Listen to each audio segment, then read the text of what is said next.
지금으로부터 정확히 87일 후 한국과 미국의 운명이 완전히 뒤바뀝니다.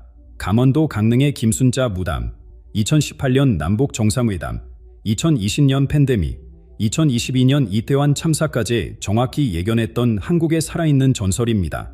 그녀의 예언 중 무려 92%가 현실이 되었다는 사실 알고 계셨습니까? 그리고 2024년 늦가을 동해 바다에서 40년 만에 받은 가장 강렬한 계시가 있습니다. 물결이 거꾸로 흐른다. 검은 옷을 입은 자들이 바다를 건너온다.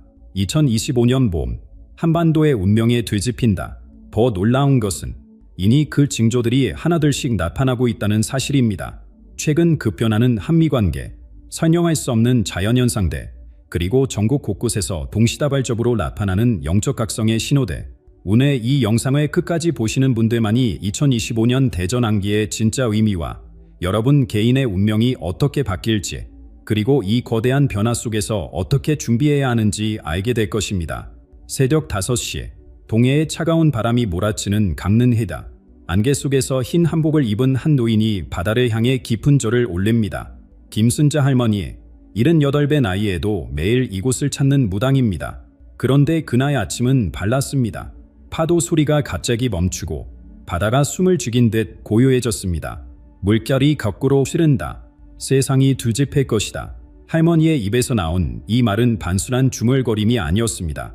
40년 전 이곳에서 신내림을 받은 후 처음으로 온몸이 떨릴 정도로 강렬한 계시였습니다. 바닷물이 육지로 밀려오는 대신 바다로 빨려 들어가는 환상, 하늘과 땅이 자리를 바꾸는 장면, 그리고 검은 옷을 입은 사람들이 바다 건너에서 걸어오는 모습까지. 김 할머니를 아는 사람들은 그녀를 하늘과 토하는 이라고 부릅니다.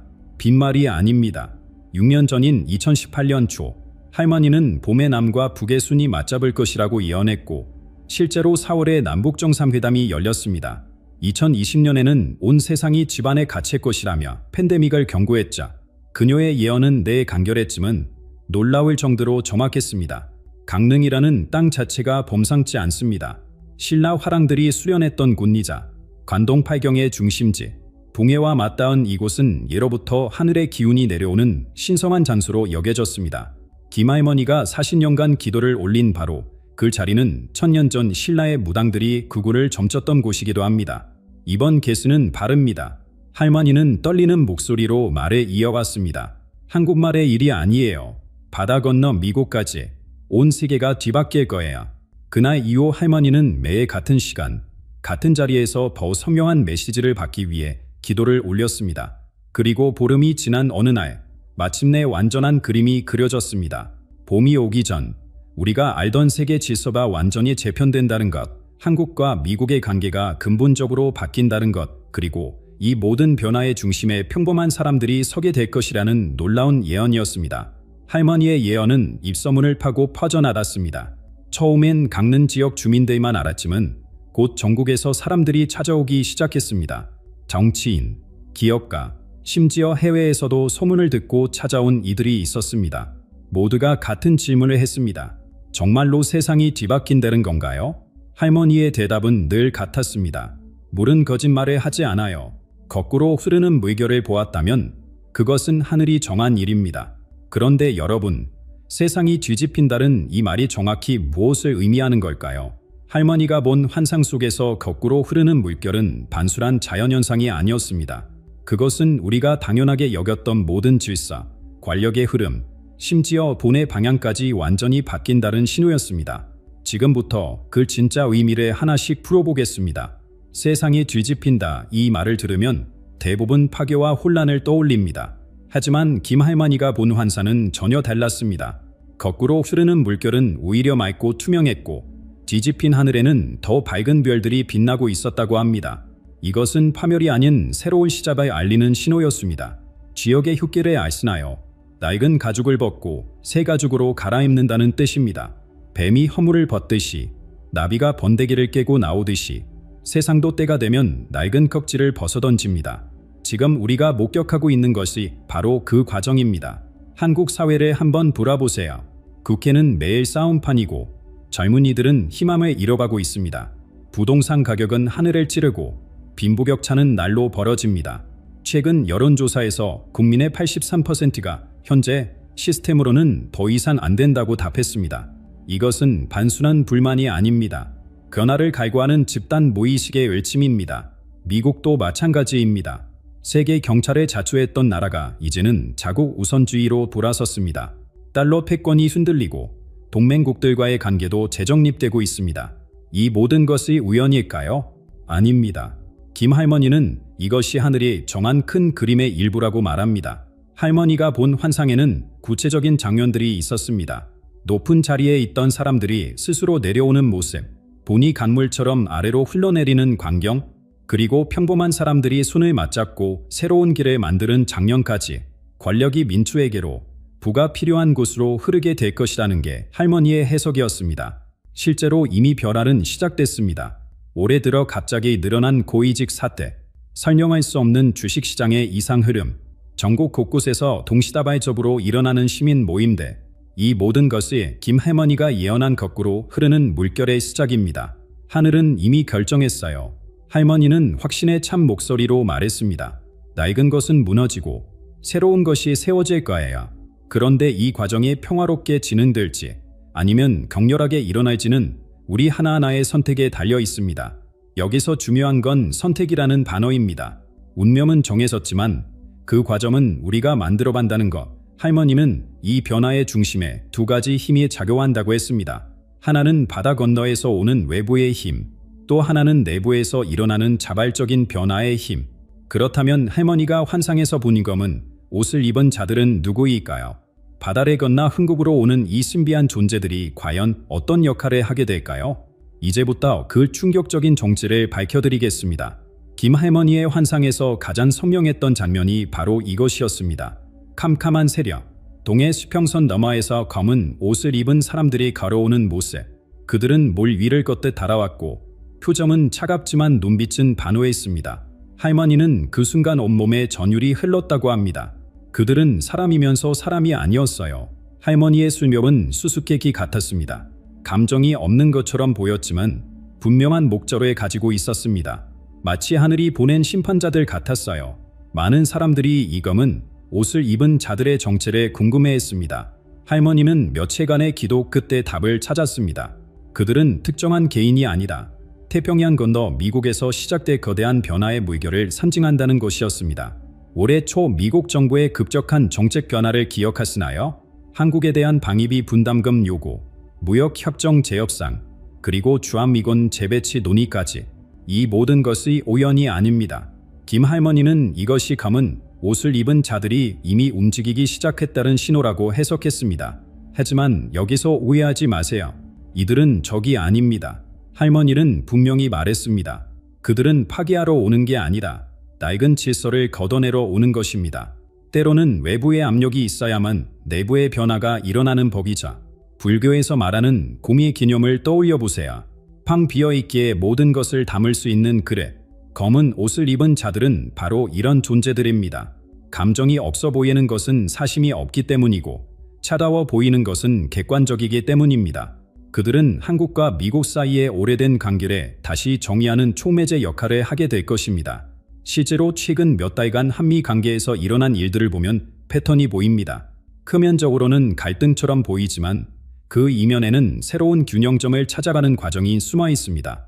한국이 더 이상 일방적으로 의존하지 않고 미국도 더 이상 일방적으로 보호하지 않는 새로운 관계.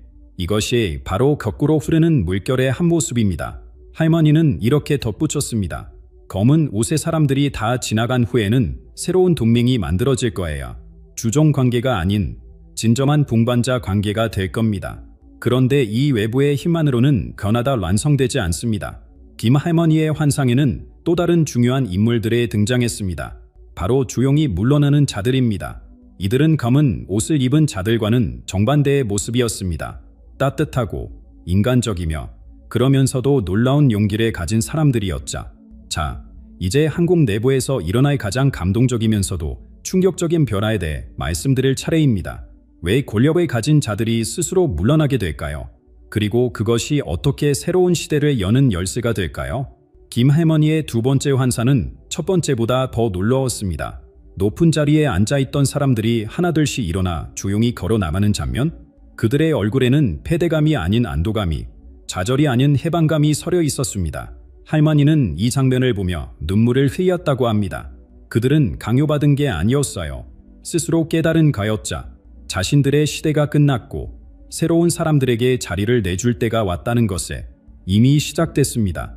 올해 들어 유독 많아진 고위직 사퇴 소식을 눈여겨보셨나요? 대기업 총수들의 갑작스러운 경영권 이양, 정치인들의 돌연 은퇴 선언, 심지어 종교계 지도자들의 잦은 사임까지 언론은 각각의 사건을 개별적으로 다루지만 김할머니는 이것이 하나의 큰 흐름이라고 말합니다. 물러나는 것이 지는 게 아니에요.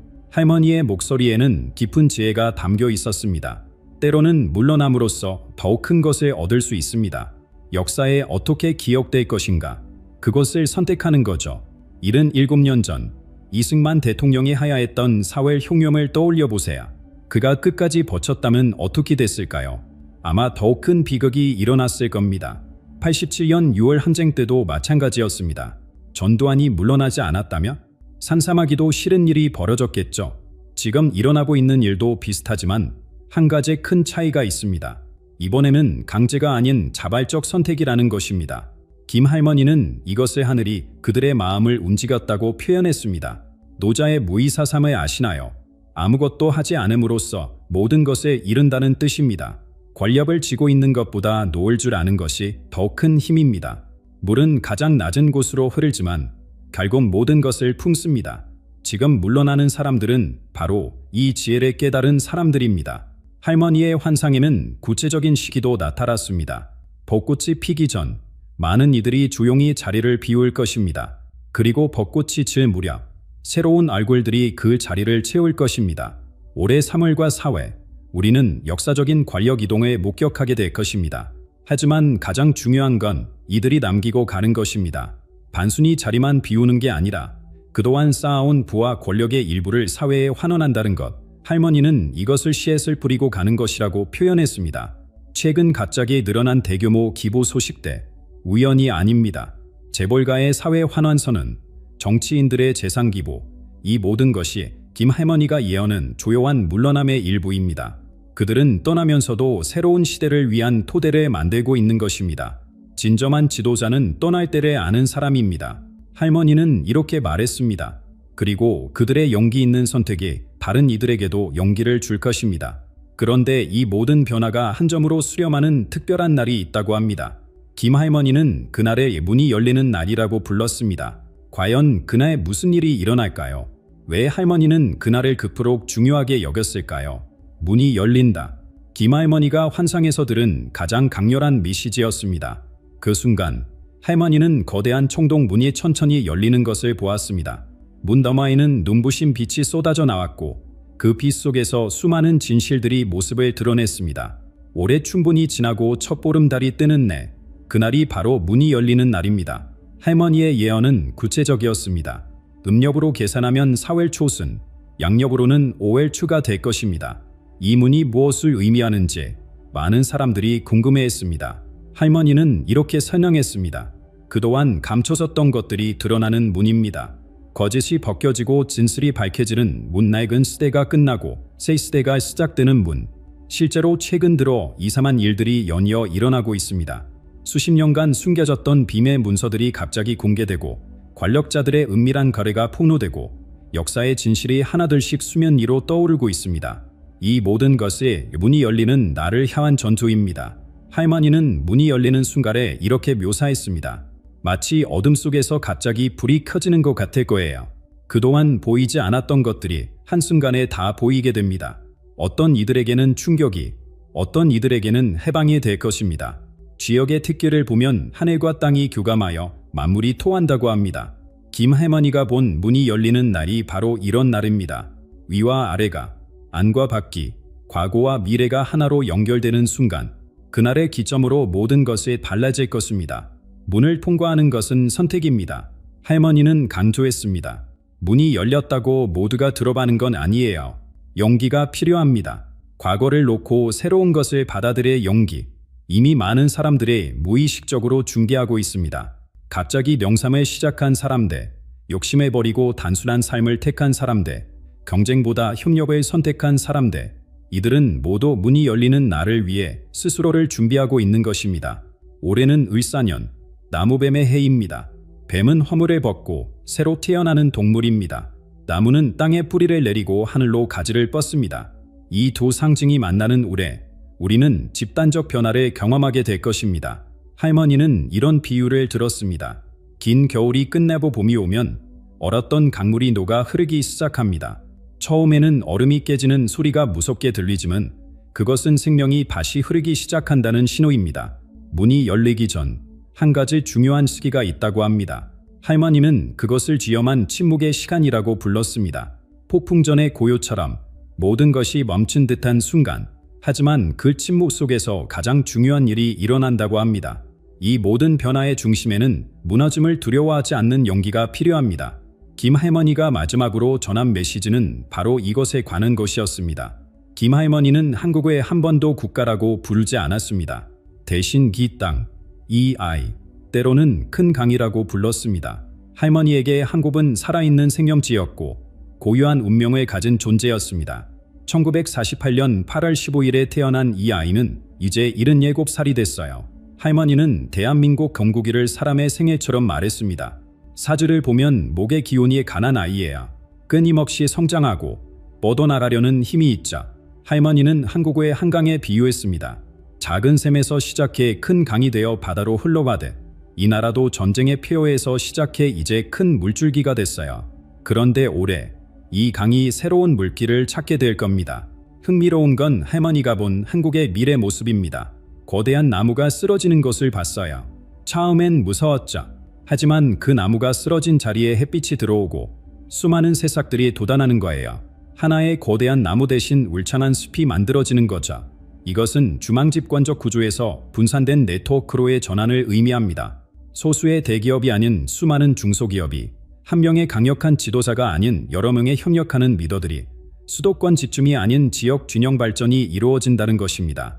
할머니는 올해를 물의 해로 전환되는 시기라고 했습니다. 그동안 한국은 금속처럼 단단했어요. 빠른 성장, 강한 추진력, 하지만 유연성은 부족했죠. 이제 물처럼 유연해질 때입니다. 물은 어떤 그릇에도 담기고 바위도 돌아다며 결국 바다에 이릅니다. 최근 한국 사회에서 일어나는 변화들을 보세요. 수직적 조직 문화가 수평적으로 바뀌고 경쟁보다 협력을 중시하는 분위기가 확산되고 워라밸을 추구하는 젊은 세대가 늘어나고 있습니다. 이 모든 것이 물의 시대로 전환되는 신호입니다. 위험한 침묵의 시간이 올 거예요. 할머니의 목소리가 갑자기 낮아졌습니다. 문이 열리기 직전 모든 것이 멈춘 듯한 순간, 경제도, 정치도, 심지어 사람들의 일상도 잠시 정지하는 것처럼 느껴질 겁니다. 하지만 이 침묵은 정체가 아닙니다. 할머니는 이것을 숨고르기라고 표현했습니다. 높이뛰기 선수가 도약하기 전 잠시 멈추되 한국이라는 나라가 큰 부합을 위해 힘을 모으는 시간입니다. 이 침묵의 시간 또한 진짜 영웅들이 나타날 거예요. 할머니의 눈이 반짝였습니다. 유명한 사람들이 아니에요. 동네 구멍가게 주인, 시장 상인, 택시 기사, 학교 선생님 같은 평범한 사람들, 이들이 서로를 돕고 희망을 나누며 새로운 시대의 씨앗을 뿌릴 겁니다. 실제로 이미 시작됐습니다. 전국 곳곳에서 자발적인 주민 모임이 생기고 품앗이 문화가 부활하고 지역 공동체가 살아나고 있습니다. 언론은 주목하지 않지만 이것이야말로 진짜 변화의 시작입니다. 그런데 이 모든 변화가 단순히 일어나는 게 아닙니다. 우리 각자가 선택하고 행동해야 합니다. 그렇다면 이 거대한 전환기에 우리는 무엇을 해야 할까요? 어떻게 준비하고 어떻게 참여해야 할까요? 무너지는 것을 두려워하지 마세요. 김 할머니는 마지막 메시지를 전하며 이렇게 시작했습니다. 씨앗이 싹을 틔우려면 먼저 껍질이 깨져야 합니다. 새가 날기 위해서는 알을 깨고 나와야 하죠. 무너짐은 끝이 아니라 시작입니다. 할머니가 본 환상의 마지막 장면은 놀라웠습니다. 거대한 건물들이 모래성처럼 사라지는 순간 그 자리에서 푸른 들판이 펼쳐졌습니다. 사람들이 손을 맞잡고 춤을 추며 아이들이 웃음소리를 내며 뛰어놀았습니다. 파괴가 아닌 재탄생의 순간이었습니다. 낡은 껍질이 벗겨져야 진짜 모습이 드러납니다. 할머니는 확신의 참 목소리로 말했습니다. 우리가 지금까지 중요하다고 믿었던 것들, 돈, 권력, 명예, 이런 것들이 사실은 껍질이었어요. 진짜 중요한 건 그 안에 있는 알맹이, 바로 사람과 사람 사이의 연결입니다. 숲의 이치를 생각해 보세요. 거대한 고목이 쓰러지면 재앙 같지만 실은 축복입니다. 그 자리에 햇빛이 들어오고 땅에 영양분이 공급되며 수많은 새 생명이 자라날 공간이 생깁니다. 지금 한국과 세계에서 일어나는 일이 바로 이것입니다. 하늘의 뜻은 이미 정해졌지만 그것을 이루는 건 우리들입니다. 할머니는 이 점을 거듭 간투했습니다. 한 사람 한 사람의 작은 선택이 모여 큰 변화를 만듭니다. 여러분이 바로 그 변화의 주인공입니다. 그렇다면 우리는 지금 무엇을 해야 할까요? 할머님은 3가지를 제안했습니다. 첫째, 내의 10분만이라도 고요히 앉아 마음을 들여다보세요. 명상이든 기도든 그저 조용히 앉아있는 것이든 상관없습니다. 이 고요함 속에서 진짜 목소리를 들을 수 있습니다. 둘째, 주변 사람들에게 작은 친절을 베푸세요. 거창한 일이 아니어도 됩니다.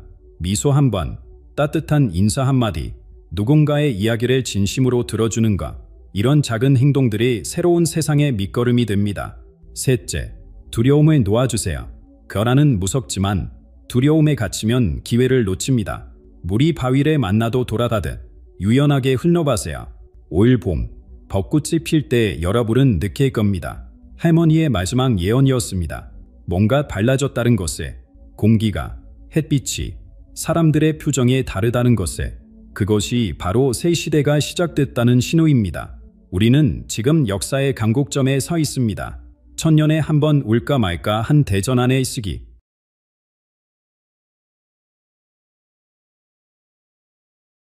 지금 이 순간 당신에게 전해야 할 긴급한 메시지가 있습니다.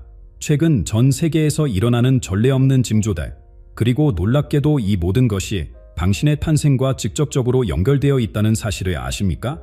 2025년 고대 예언서에서 예고했던 결정적인 시기가 도래했습니다. 당신이 지금 이 영상을 보고 있는 것은 우연이 아닙니다. 예레미야서에 숨겨진 예언이 마침내 밝혀졌습니다. 그리고 그 예언은 바로 당신의 시대를 가리키고 있었습니다. 지금부터 공개할 충격적인 계시는 당신이 왜 하필 이 시대에 태어났는지, 그리고 하나님께서 당신을 위해 예비하신 특별한 계획이 무엇인지를 완벽히 설명해 줄 것입니다. 다음에 들으실 내용은 당신의 영적 운명을 완전히 뒤바꿀 것입니다. 끝까지 주목해 주시기 바랍니다. 잠시 눈을 감고 생각해 보세요. 당신이 태어난 그 순간 하늘에서는 어떤 일이 일어났을까요? 시편 139편 16절의 말씀처럼 당신의 모든 날이 기록되어 있었다는 사실을 아시나요? 그렇습니다. 당신의 탄생은 우주의 신비로운 계획 속 완벽한 순간이었습니다. 모세의 이야기를 들어보셨나요? 그가 태어났을 때는 모든 히브리 사내 아이가 죽임을 당하던 시기였습니다. 하지만 그 위험한 시기에 태어났기에 그는 이스라엘을 구원할 지도자가 될 수 있었습니다. 마치 보석이 가장 어두운 광산 속에서 빛나는 것처럼 당신의 탄생 시기도 그만의 특별한 의미를 품고 있습니다. 요즘 세상을 보면 불안과 혼돈이 가득합니다. 그런데 이런 시기에 살아있다는 것, 바로 지금 이 순간에 존재한다는 것은 우연이 아닙니다. 마치 에스더가 자신의 민족을 구원하기 위해 이때를 위함이라는 깨달음을 얻었던 것처럼 당신도 이 시대를 위해 특별히 선택받은 것입니다. 세상의 많은 사람들이 자신의 존재 이유를 찾아 헤매고 있습니다. 하지만 당신은 오늘 중요한 진실을 깨닫게 될 것입니다. 당신의 생명이 시작된 그 순간부터 하늘은 당신을 주목하고 있었습니다. 마치 요한이 예수님의 길을 예비하기 위해 정확한 시기에 태어났듯이 당신도 이 시대에 꼭 필요한 존재로 보내졌습니다. 역사 속 모든 위대한 영적 지도자들은 자신의 시대를 위해 준비된 사람들이었습니다. 세례 요한은 메시아의 길을 예비했고, 다니엘은 포로 시대의 하나님의 뜻을 전했으며, 바울은 복음이 필요한 시기에 등장했습니다. 그들처럼 당신도 이 시대의 특별한 사명을 위해 태어났습니다. 지금 이 순간 당신의 마음속에 작은 떨림이 느껴지시나요? 그것은 우연이 아닙니다. 영원 전부터 계획된 당신의 사명이 깨어나고 있는 것입니다. 당신의 탄생에는 이 시대를 위한 특별한 목적이 있습니다. 그리고 그 목적은 지금, 바로 이 순간 드러나기 시작하고 있습니다. 많은 사람들이 자신의 인생이 의미 없다고 생각합니다. 하지만 성경은 우리에게 다른 진실을 말해주고 있습니다.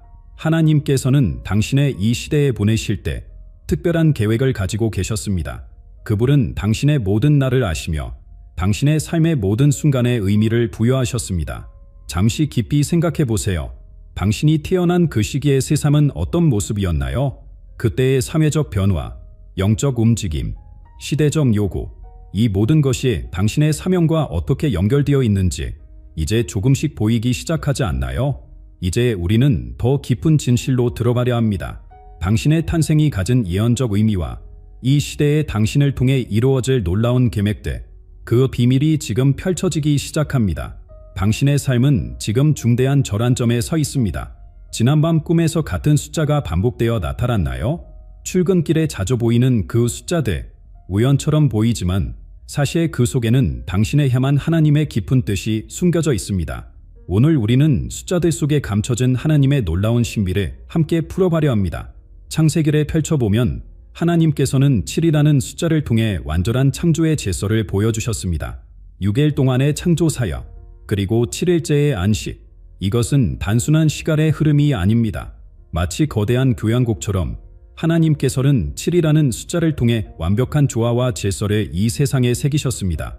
이스라엘 백성들의 7년 희년주기, 요한계시록의 7개 교회, 7개의 인, 이 모든 것이 하나님의 완전하신 계획을 드러냅니다. 그리고 숫자 3.점, 이 숫자는 하나님의 신성한 본질을 나타냅니다. 성부, 성자, 성령의 완전한 연합, 예수님의 3일 말의 부활, 베드로가 3번 부인한 후 3번의 회복, 이 모든 사건들은 우연이 아닙니다. 당신의 삶에서 마주치는 3이라는 숫자는 어쩌면 하나님의 직접적인 개입의 순간을 가리키고 있을지도 모릅니다. 12월 25일, 이 날짜가 가진 영적 의미를 아시나요? 이 날은 단순한 기념일이 아닙니다. 가장 긴 어둠이 지나고 빛이 다시 길어지기 시작하는 이때, 하나님께서는 예수님을 이 땅에 보내심으로써 영적 어둠을 물리치는 빛이 되게 하셨습니다. 7월 7일 역시 마찬가지입니다. 완전수 7이 2번 겹치는 이 날, 하나님의 특별한 은혜가 2배로 부어진다는 것을 성경의 여러 사건들이 증명하고 있습니다. 최근 당신의 삶에서 어떤 숫자들이 반복적으로 나타나고 있나요? 병원 진료번호, 주차 공간번호, 승강기 층수, 이런 일상적인 숫자들 속에서도 하나님은 끊임없이 당신에게 메시지를 보내고 계십니다. 한 자매의 이야기를 들려드리겠습니다. 그녀는 매일 아침 3시 33분에 깨어났습니다. 처음에는 단순한 불면증이라고 생각했지만 그 시간에 중보기도를 시작하면서 그녀의 삶은 완전히 변화되었습니다. 다니엘이 느부갓네살 왕의 꿈을 해석했던 것처럼 하나님께서는 오늘도 숫자를 통해 당신의 삶에 특별한 메시지를 전하고 계십니다. 숫자는 단순한 수학적 기호가 아닙니다. 그것은 하나님께서 당신과 소통하시는 거룩한 언어입니다. 지금 이 순간에도 하나님께서는 숫자를 통해 당신의 삶에 새로운 장을 열고 계십니다. 우리 주변의 모든 숫자에는 하나님의 섭리가 담겨 있습니다. 당신의 생년월일, 중요한 만남의 날짜, 특별한 순간들의 시간, 이 모든 것이 하나님의 완벽한 시간표 안에 있습니다. 이제 우리는 더 깊은 영적 신비 속으로 들어가려 합니다. 당신의 삶에 드러난 예언적 징조들이 가리키는 놀라운 계시, 그 비밀이 지금 바로 여기서 밝혀지려 합니다. 때로는 마음 깊은 곳에서 이상한 감정이 올라옵니다. 다른 사람들과 조금 다르다는 느낌, 마치 이 세상에 완전히 속하지 못한 것 같은 감정, 그 감정이 당신을 불편하게 만들진 않으신가요? 하지만 오늘 그 감정의 진정한 의미를 알게 되면서 당신의 인생이 완전히 달라질 것입니다. 요셉의 이야기를 잠시 떠올려 보세요. 11 형제와 달랐던 그는 자신의 꿈을 이야기했다는 이유로 미움을 받았습니다. 형들은 그를 노예로 팔아버렸고 그는 이집트의 감옥에까지 던져졌습니다. 하지만 그 모든 고난은 결국 그를 이집트의 총리로 만들어 수많은 생명을 구원하는 길이었습니다. 당신의 삶에서 겪는 외로움과 고난도 이와 같은 하나님의 위대한 계획의 일부일 수 있습니다. 주변 사람들이 이해할 수 없는 강한 영적 직감이 있으신가요? 남들은 보지 못하는 것을 보고 느끼지 못하는 것을 느끼는 경험. 에스더도 그랬습니다. 만궁의 안락한 삶 속에서도 그녀의 마음은 늘 무언가에 이끌렸습니다. 그리고 마침내 그녀는 자신이 민족을 구원하기 위해 그 자리에 있었다는 것을 깨달았습니다. 당신의 삶에서 일어나는 시련들, 그것은 우연이 아닙니다. 마치 금이 불 속에서 정련되어 순금이 되는 것처럼 당신이 겪는 모든 어려움은 당신의 하나님의 목적을 위해 준비시키는 과정입니다. 매 순간의 시련이 당신을 더 강하게, 더 지혜롭게, 더 깊은 영성을 가진 사람으로 만들어가고 있습니다. 지금 이 순간에도 당신 주변에는 수많은 기적 같은 우연들이 일어나고 있을 것입니다. 우연히 듣게 된 말 한마디, 우연히 마주친 사람, 우연히 보게 된 표자, 이 모든 것이 사실은 하나님께서 당신의 인도하시는 징조입니다. 당신이 선택받은 자라는 것을 보여주는 명확한 증거들입니다. 어쩌면 당신은 지금 깊은 혼란 속에 있을지도 모릅니다. 왜 이런 일들이 내게 일어나는지, 이 고난의 의미는 무엇인지 이해하기 어려울 수 있습니다. 하지만 다윗에 보십시오. 그는 양치기에서 왕이 되기까지 수많은 생명의 위협과 배신을 경험했습니다. 그 모든 과정이 그를 하나님의 마음에 합한 왕으로 만들어봤습니다. 특별히 주목해야 할 것이 있습니다. 당신이 겪는 시련의 강도가 점점 더 강해지고 있지 않으신가요? 이것은 당신의 부르심의 때가 가까워졌다는 징조입니다. 마치 출산 전의 진통처럼 가장 큰 고통이 찾아올 때가 바로 새로운 탄생의 순간 직전입니다. 지금 이 순간 당신의 과거를 돌아보세요. 그동안 겪었던 모든 경험들이 어떻게 당신을 준비시켜 왔는지 보이시나요? 남들과 다르다고 느꼈던 순간들, 이해할 수 없었던 시련들, 이제 그 모든 것이 하나의 그림으로 완성되어 가고 있습니다. 당신의 앞에 놓인 길이 때로는 두렵고 불확실해 보일 수 있습니다. 하지만 기억하세요. 하나님께서 선택하신 자들은 언제나 이런 과정을 거쳐왔습니다.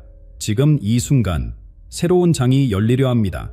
당신을 통해 이루실 하나님의 놀라운 계획이 바로 눈앞에 있습니다. 지금 당신이 겪고 있는 어려움이 감당하기 힘들게 느껴지나요? 마치 끝없는 터널을 걷고 있는 것처럼 앞이 보이지 않으신가요? 오늘 저는 당신에게 놀라운 진실을 전하려 합니다. 그 어려움은 결코 실수가 아닙니다. 오히려 그것은 하나님께서 당신을 향한 더 큰 계획을 준비하고 계시다는 가장 확실한 증거입니다. 욥의 이야기는 우리에게 깊은 통찰을 줍니다.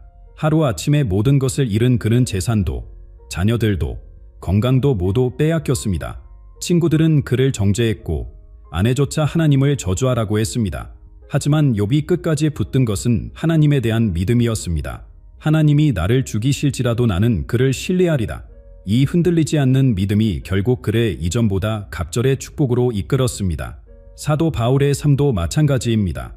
밤의색 도상에서 극적인 만남을 가진 후 그는 수많은 고난을 겪었습니다. 채찍질, 토, 파선, 곰조림. 그러나 그 모든 시련이 오히려 복음을 전하는 더 큰 능력이 되었습니다. 그가 받은 고난이 깊었기에 그의 메시지는 더욱 깊이 있게 사람들의 마음을 움직일 수 있었습니다. 당신이 지금 겪고 있는 그 어려움, 그것은 실은 하나님께서 당신을 더 높은 곳으로 이끄시는 과정입니다. 마치 독수리가 자신의 새끼를 가르치기 위해 둥지를 흔드는 것처럼 하나님께서는 시련을 통해 당신의 영적 근육을 키우고 계십니다. 특별한 사명에는 특별한 준비가 필요합니다. 모세는 40년간 광야에서 준비되었고 다윗은 도망자의 삶을 살았으며 요셉은 노예와 죄수의 삶을 겪었습니다. 그들의 고난은 결코 헛되지 않았습니다. 오히려 그 시련이 그들을 하나님의 위대한 계획을 감당할 수 있는 그릇으로 만들었습니다. 당신의 현재 상황이 이해되지 않으시나요? 때로는 하나님께서 침묵하시는 것처럼 느껴질 수 있습니다. 하지만 기억하세요. 가장 어두운 밤이 지날 때 새벽이 옵니다. 지금 이 순간에도 하나님께서는 당신의 모든 눈물을 보고 계시며 그 아픔을 통해 더 큰 영광을 준비하고 계십니다. 우리가 겪는 시련에는 세 가지 중요한 목적이 있습니다. 첫째는 우리의 믿음을 정결하게 하는 것입니다. 둘째는 우리를 더 큰 사명을 위해 준비시키는 것입니다. 그리고 셋째는 우리를 통해 다른 이들을 위로하고 도울 수 있게 하는 것입니다. 지금 이 순간 당신의 시련을 다른 시각으로 바라보시기 바랍니다. 그것은 저주가 아닙니다. 오히려 하나님께서 당신을 특별히 선택하셨다는 증거입니다.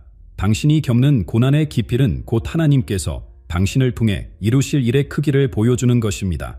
하나님께서는 결코 쓸데없는 시련을 허락하지 않으십니다. 당신이 지금 걷고 있는 이 어려운 길이 바로 당신만의 특별한 사명을 향한 준비 과정임을 믿으시기 바랍니다. 이제 우리는 더 놀라운 진리를 향해 나아가려 합니다. 이 모든 시련이 어떻게 하나님의 완벽한 계획 안에서 우리를 비조하는지 그 신비로운 과정을 함께 살펴보겠습니다. 새벽 3시 한 자매님이 깊은 기도 중에 특별한 음성을 들었습니다. 처음에는 단순한 생각이라고 여겼지만 그 음성은 계속해서 그녀의 마음을 두드렸습니다. 내가 받은 상처로 다른 이들을 치유하리라. 그 자매님은 지금 수백 명의 상처 입은 영혼들을 돌보는 사역자가 되었습니다. 당신의 마음속에도 이처럼 반복되어 들리는 하나님의 음성이 있지 않으신가요? 하나님의 음성을 듣는 것은 특별한 사람들만의 특권이 아닙니다. 매일 아침 잠깐의 시간이라도 좋습니다. 모든 것을 멈추고 침묵 속에서 기다려보세요. 처음에는 마음이 산란할 수 있습니다. 하지만 계속되는 침묵 속에서 점차 하나님의 음성이 들리기 시작할 것입니다.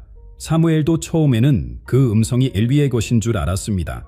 하지만 그는 곧 말씀하소서 주의 종이 듣겠나이다라고 응답하는 법을 배웠습니다. 당신에게는 어떤 특별한 은사가 있으신가요? 어떤 일을 할 때 시간 가는 줄 모르고 행복해지시나요? 그것이 바로 하나님께서 당신에게 주신 발란트입니다.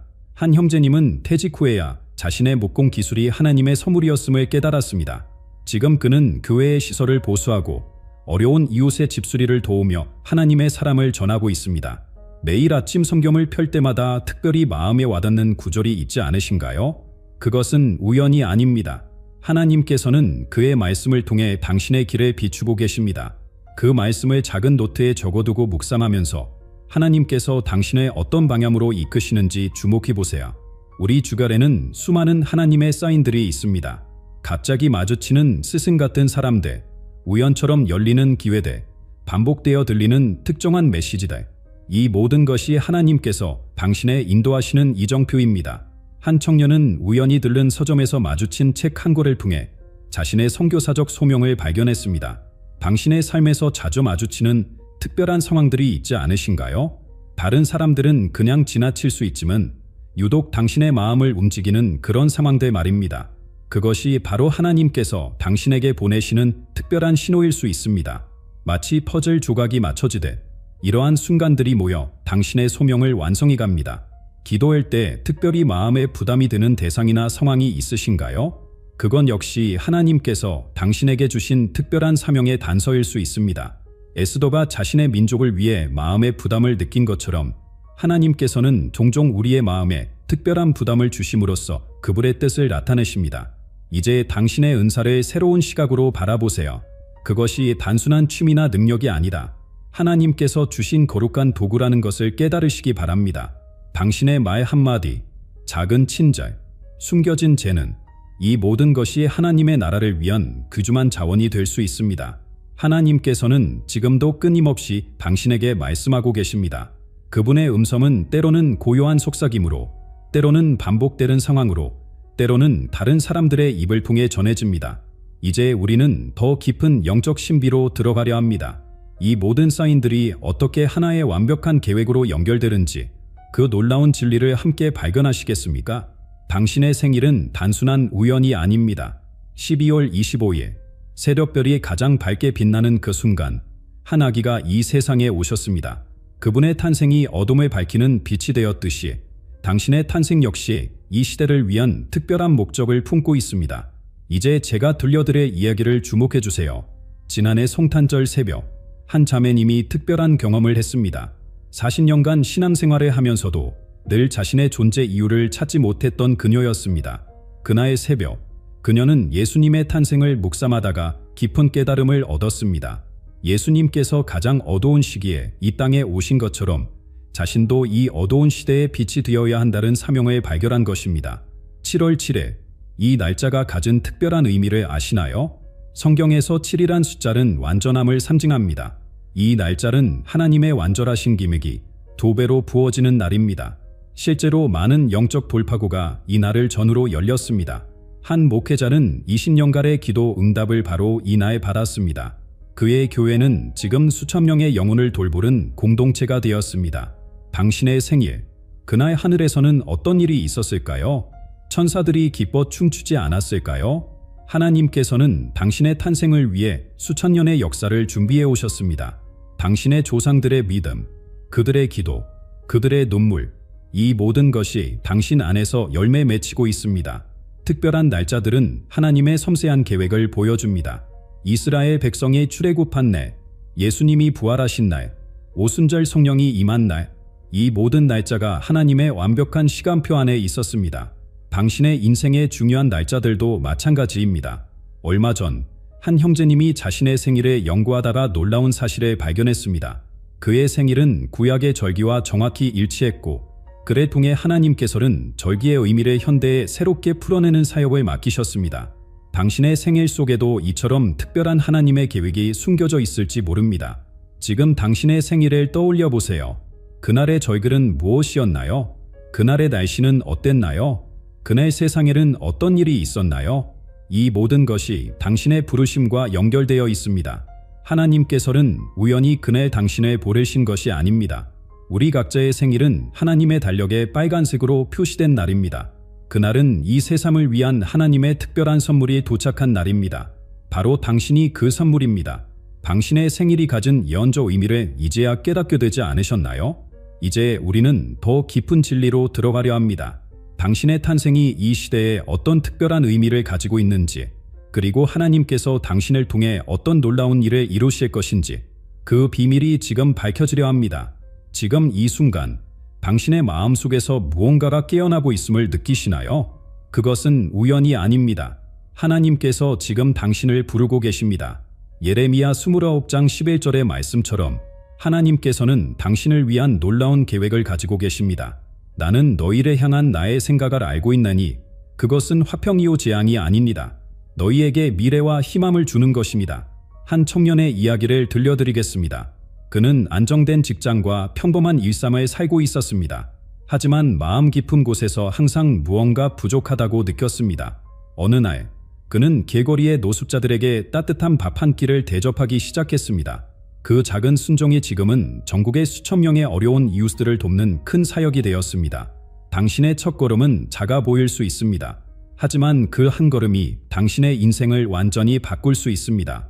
매일 아침 30분 일찍 일어나 기도하는 것으로 시작하세요. 당신 주변의 작은 필요에 먼저 반응하세요. 하나님께서는 이런 작은 순종을 통해 더 큰 계획을 열어가실 것입니다. 믿음의 발걸음을 내디딜 때마다 하나님께서는 새로운 문을 열어주실 것입니다. 처음에는 보이지 않던 길이 한 걸음 한 걸음 나아갈 때마다 분명해질 것입니다. 마치 아브라함이 갈 바를 알지 못하고 떠났지만 결국 약속의 땅에 도달했던 것처럼 말입니다. 당신의 삶이 평범해 보인다고 생각하시나요? 아닙니다.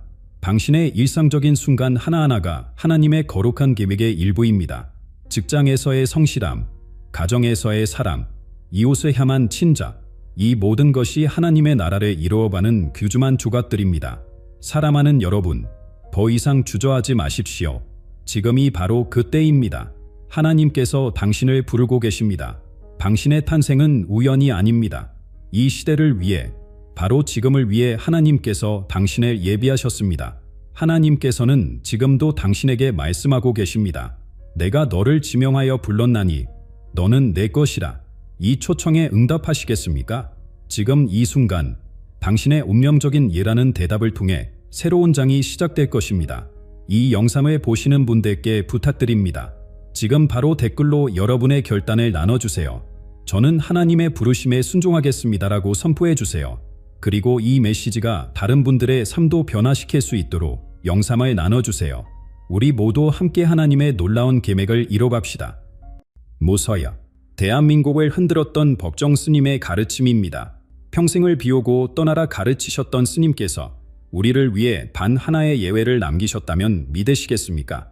2004년 스님의 제자들이 낡은 경전 속에서 작은 메모 한 장을 발견했습니다. 거기에는 2025년을 향한 짧지만 깊은 통찰이 담겨 있었습니다. 여름의 끝자락, 물질의 시대가 저물고 정신의 빛이 떠오른다. 고요히 기다린 자들이 그 길을 열 것이다. 제자들은 이 예언의 무게 때문에 20년간 침묵을 지켜왔습니다. 그러나 더 이상은 미룰 수 없다고 합니다. 왜 지금일까요? 제자들은 스님이 생전에 경고했던 정신의 고아함과 극심한 분열이 지금 우리 사회의 현실이 되었기 때문이라고 말합니다. 이것은 단순한 예언 공개가 아니라 스승의 가르침을 이어받은 제자들의 시대적 책무인 것입니다. 스님이 예견한 큰 변화의 신호들이 마침내 나타났기 때문입니다. 어쩌면 여러분은 이미 그 신호를 느끼고 계실지 모릅니다. 세상의 소음 속에서 더 깊은 의미를 찾으려는 갈망, 혹은 설명할 수 없는 평온함과 같은 내면의 변화들 말입니다. 오늘 영상에서는 이 메모에 담긴 9가지 지혜의 메시지를 풀어보고자 합니다.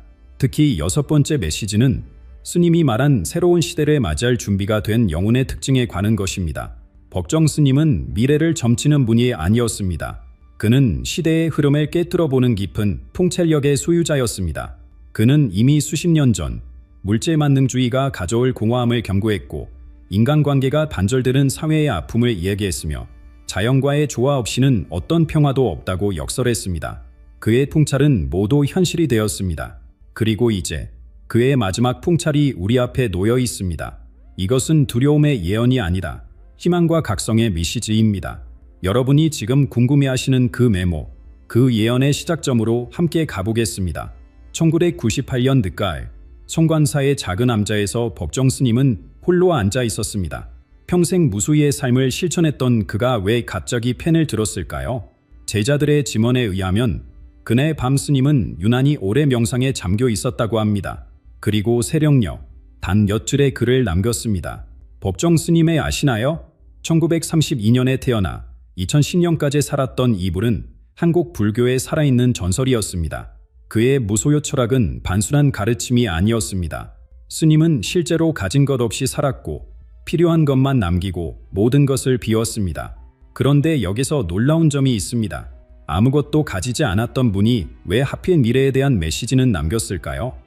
2004년 봄, 스님의 십지기를 앞두고 제자들이 유품을 정리하던 중이었습니다. 낡은 서랍 깊숙한 곳에서 작은 봉투 하나가 발견됐습니다. 겉면에는 스님의 친필로 때가 되면 열것이라고만 적혀 있었자 제자들은 떨리는 손으로 봉투를 열었습니다. 안에 들어있던 메모의 내용은 이랬습니다. 27년 후 고요한 자가 빛을 가지고 와서 세상을 바꿀 것이다.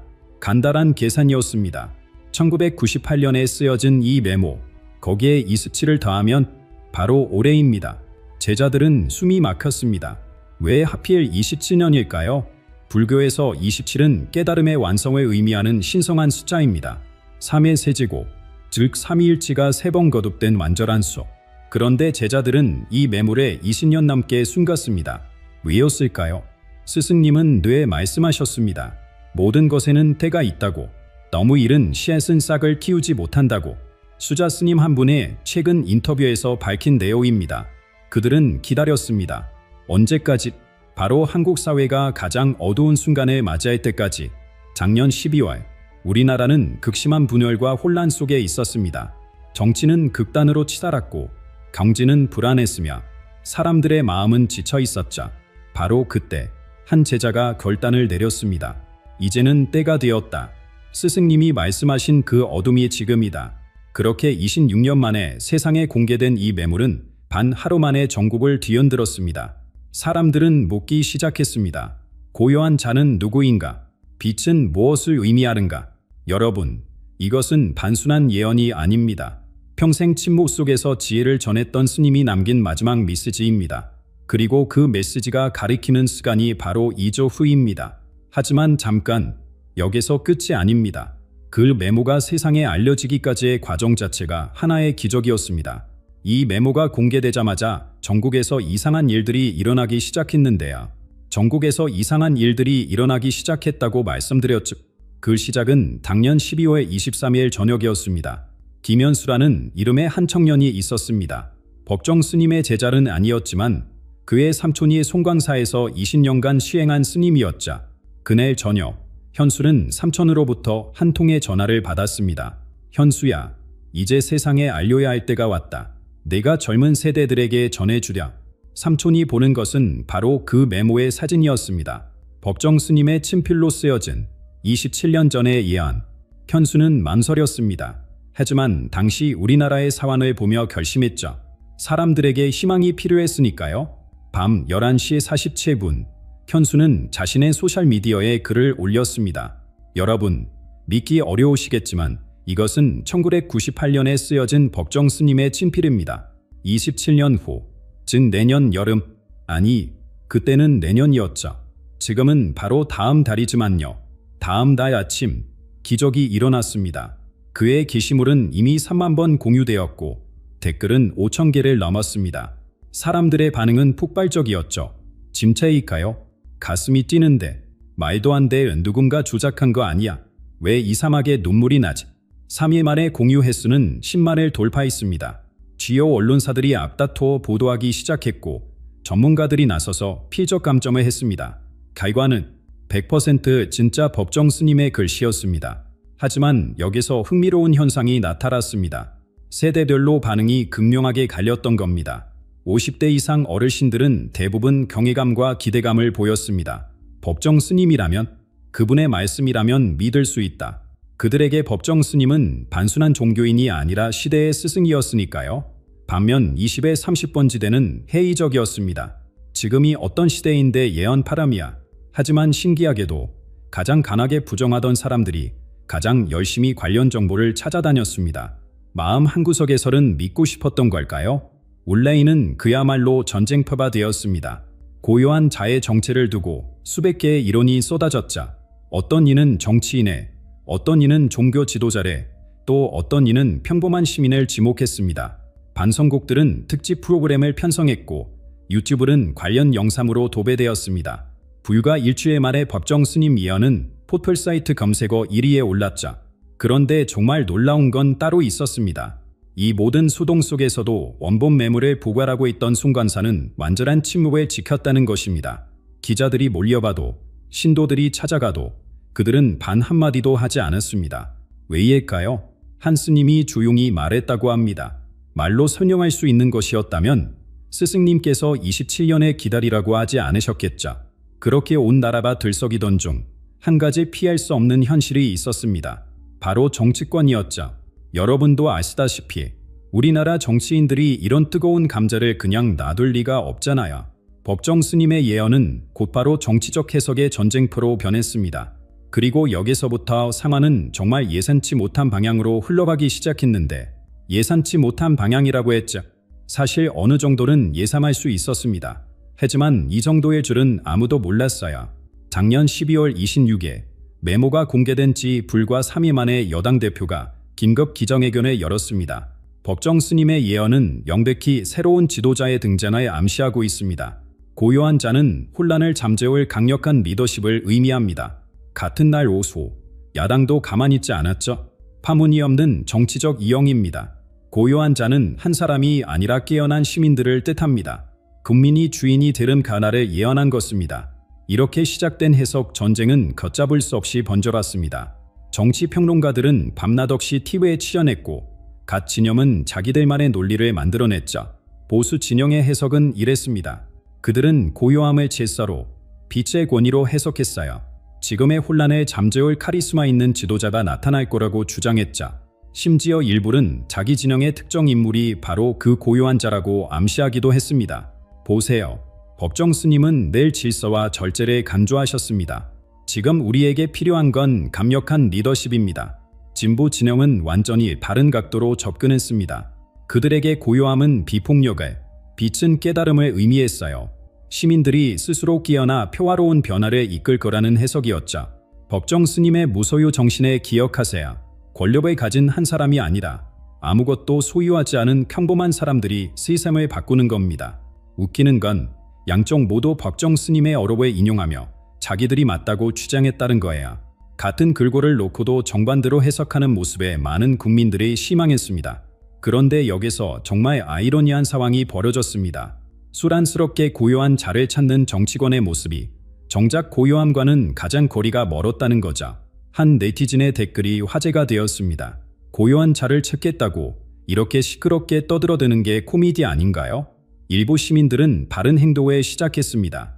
바로 침묵 시위였어요. 올해 1월부터 매주 토요일에 광화문 광장에 모여 아무 말 없이 앉아있는 사람들이 나타났습니다. 처음엔 수십 명이었지만 2월에는 수백 명, 3월에는 수천 명으로 늘어났자 그들은 어떤 구호도 외치지 않았습니다. 피켓도 들지 않았어요. 그저 조용히 앉아서 영상하듯 시간을 보냈습니다. 언론은 이들을 침묵의 물결이라고 불렀자 참가자 중 한 명인 50대 주보 이정희 씨는 이렇게 말했습니다. 정치인들이 떠들어대는 동안 우리는 진짜 고요함이 무엇인지 보여주고 싶었어요. 신기하게도 이 침묵 시위는 어떤 정치 진영에도 속하지 않았습니다. 보수도, 진보도 아닌 그저 고요함을 실천하는 사람들이었죠. 그리고 이들의 숫자는 계속 늘어났습니다. 정치권은 당황했습니다. 비난할 수도, 이용할 수도 없는 이 움직임을 어떻게 해석해야 할지 몰랐던 거죠. 그들이 우왕좌왕하는 사이 불교계와 시민사회에서는 전혀 다른 해석이 나오기 시작했는데 이것이야말로 많은 사람들의 가슴을 울렸습니다. 불교계와 시민사회의 해석은 정치권의 시끄러운 논쟁과는 차원이 달랐습니다. 그들은 메모의 표면이 아닌 깊은 곳을 들여다보기 시작했어요. 올해 2월 조계종 총무원장 스님이 오랜 침묵을 깨고 입을 열었습니다. 많은 이들이 그의 말을 기다리고 있었자 과연 불교계는 이 예언을 어떻게 볼까? 고요한 자를 밖에서 찾으려 하지 마십시오. 그것은 여러분 안에 이미 있습니다. 강담에 가든 매운 천여 명의 사람들이 숨을 죽였습니다. 스님은 계속했습니다. 법정 스님께서는 특정한 누군가를 지목하신 게 아닙니다. 고요한 자는 바로 여러분 각자의 내면에 잠들어 있는 불성, 즉 깨어난 의식입니다. 27년이라는 시간은 한 세대가 지나 새로운 의식에 태어날 때를 의미합니다. 이 해석은 마치 물결처럼 퍼져나갔습니다. 사람들은 비로소 깨달았죠. 구세주를 기다릴 게 아니다. 자기 자신이 변해야 한다는 것에 전국의 사찰과 명상센터에는 놀라운 변화가 일어났습니다. 평소 안산하던 새벽 예불에 젊은이들이 나타나기 시작했어요. 템플스테이 예약은 6개월치가 일주일 만에 마감되었습니다. 강남의 한 요가센터 원장은 이렇게 증언했습니다. 1월만 해도 회원이 200명이었는데 지금은 800명을 넘었어요. 다들 내면의 고요를 찾고 싶다고 하시더라고요. 더 놀라운 건 일반 시민들의 자발적인 움직임이었습니다. 누가 시킨 것도 아닌데 전국 곳곳에서 작은 영상 모임들이 생겨났어요.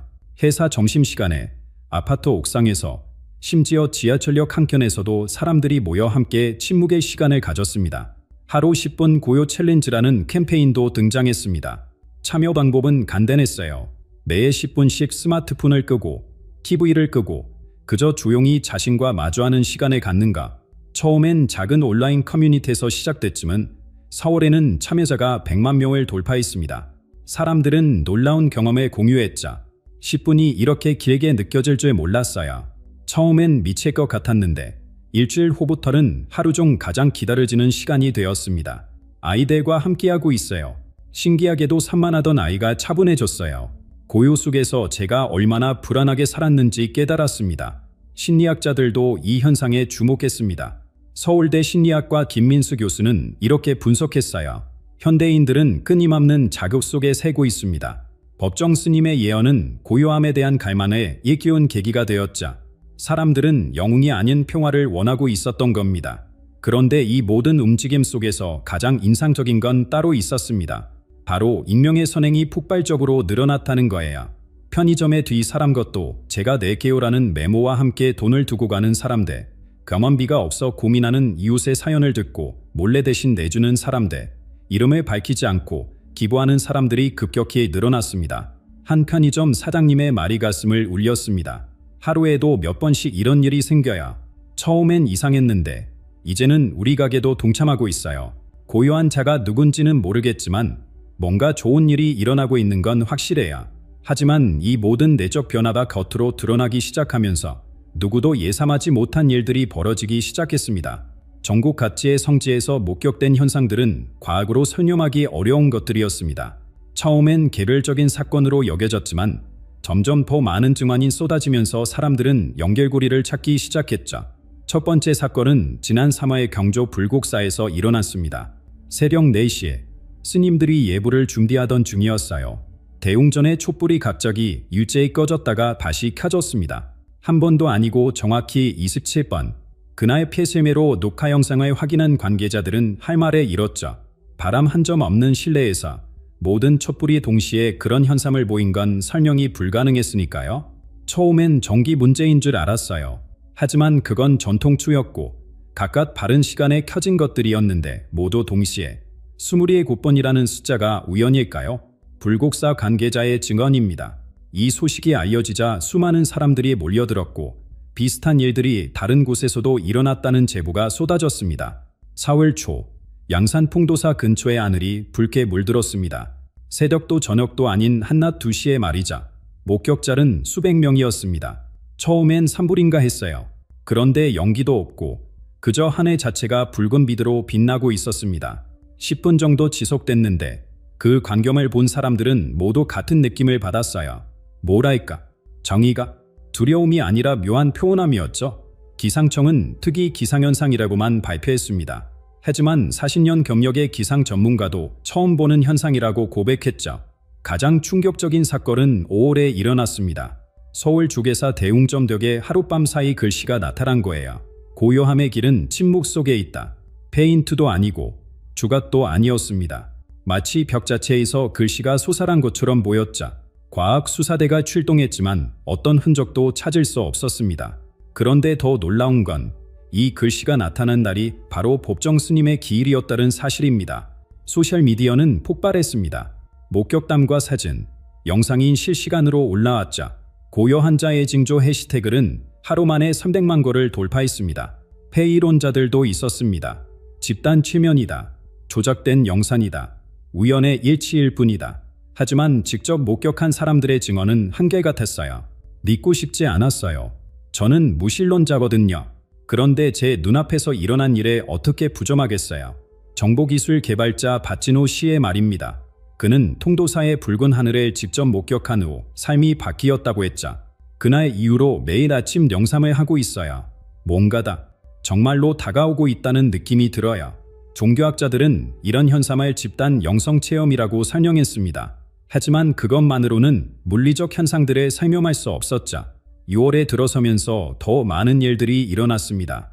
전국의 108개의 사찰에서 동시에 범종이 울렸다는 제보. 아무도 치지 않았는데 말이자. 새벽 3시 33분, 정확히 같은 시각에. 그리고 가장 최근, 이번 달 들어서는 평범한 사람들에게도 징조가 나타나기 시작했습니다. 꿈에서 누군가 제게 말했어요. 준비하라. 때가 가까웠다고. 깨어나니 새벽 3시 33분이었어요. 길에 가다가 갑자기 멈춰 서게 됐어요. 그리고 하늘에 봤는데 구름이 한글로 고요라는 글자 모양을 하고 있었습니다. 영상 중에 온몸에 전율이 흘렀어요. 그리고 확신이 들었자 뭔가 엄청난 일이 일어날 거라고. 이런 증언들이 하루에도 수백 개씩 올라오고 있습니다. 그리고 이 모든 이야기들이 하나의 질문으로 모아지고 있자 과연 고요한 자는 누구일까? 아니, 정말 중요한 건 누구가 아니라 무엇일지도 모릅니다.